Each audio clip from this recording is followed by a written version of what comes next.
Magandang hapon po sa lahat. Nandito na naman tayo sa ng ating baka. Sabay Tagalog sa Tigwayanan sa baka. Kabalo mo diya magtagalog.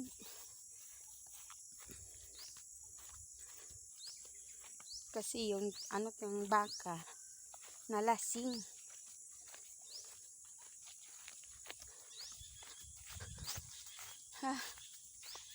Okay guys.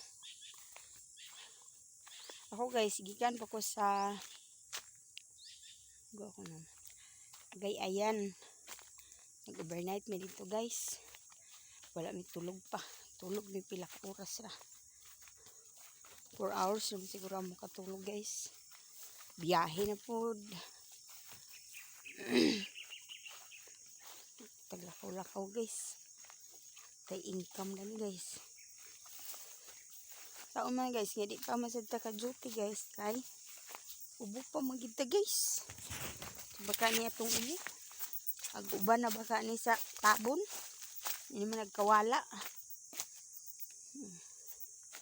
May baka dari guys eh. Ang mama ka.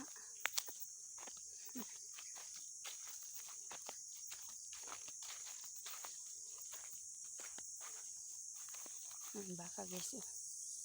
Muna ang baka guys. Ito guys, thank you for watching. Ako na siyang pangduulon. Kay abang nidagan, nabagin niya maura na akong problema sa baka pag ako'y makatigway. Agdagan, unyang akong agbation pag inana. Agsamot. Malang ganin magsigi kog baklay. Muna gid ako problema gid. Mura mag sa ba uy? Kahulog. Mura to guys, thank you for watching. Bye bye.